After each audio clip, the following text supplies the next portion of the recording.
আসসালামু আলাইকুম। ধার দেনায় বেঁচে আছে ৫টি ইসলামী ব্যাংক।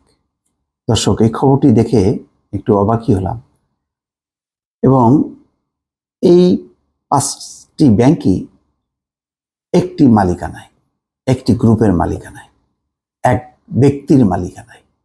সেটি হচ্ছে এস আলম গ্রুপের মালিকানায়। বাংলাদেশের সবচেয়ে ধনী কারা? যদি সিরিয়ালি ১, ২, ৩, ৪ করেন বা ৫ করেন, তার মধ্যে এই যে ১ থেকে ৫, তার মধ্যে ১ নম্বর বা ২ নম্বরই হবে এস আলম গ্রুপ। এত বড় একটা গ্রুপ, এত ধনী, কিন্তু সবচেয়ে এখন দরিদ্র হচ্ছে তার ব্যাংকগুলো। কেন?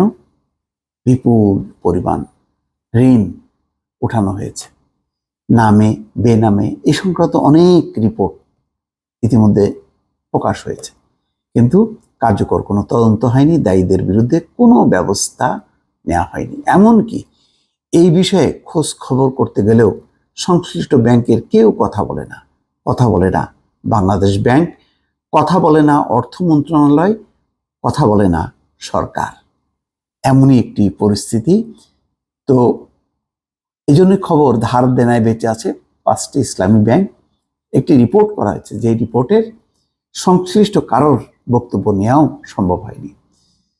এই খবরে বলা হচ্ছে, চ্যানেল 24-এর খবরে, যে গ্রাহকের নিরবিচ্ছিন্ন ব্যাংক লেনদেন নিশ্চিতে প্রতিটি ব্যাংকেরই থাকে একটি করে চলতি হিসাব।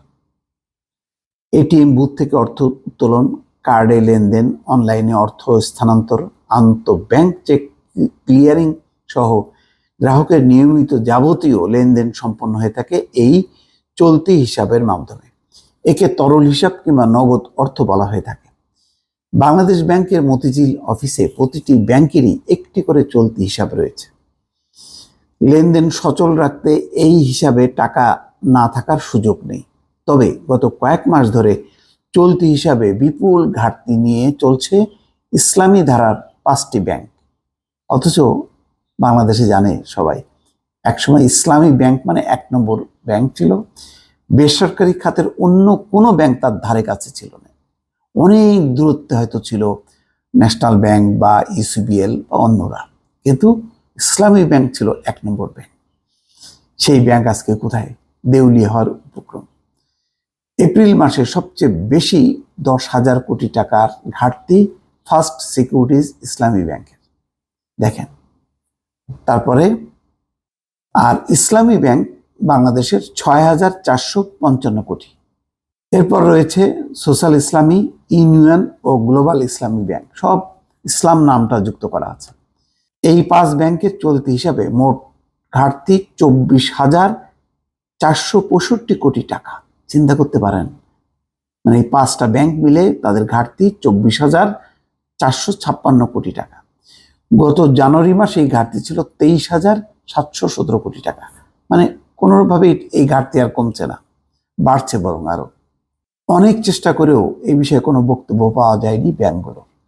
ঘাটতি মেটাতে প্রতিনিয়ত উদার হস্তে ব্যাংকগুলোকে অর্থ সরবরাহ করে আসছে নিয়ন্ত্রক সংস্থা বাংলাদেশ ব্যাংক। বাংলাদেশ ব্যাংকের এখন মূল দায়িত্ব সংকটে পড়া এই ৫টি ইসলামী ব্যাংককে বাঁচানো।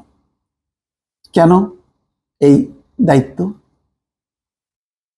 এটাই বুঝতে নিশ্চয়ই খুব জটিল কোনো অঙ্ক কষতে হয় না। এস আলম গ্রুপ কাদের সাথে কিভাবে সম্পৃক্ত, এটা হিসাব করলেই অনেক কিছু বের হয়ে যায়। অ্যাসোসিয়েশন অব ব্যাংকার্স বাংলাদেশের সাবেক সভাপতি সৈয়দ মাহবুবুর রহমান বলছেন, এই ব্যাংকগুলোর এমন অবস্থায় সংকটে পড়বে পুরো ব্যাংক খাত।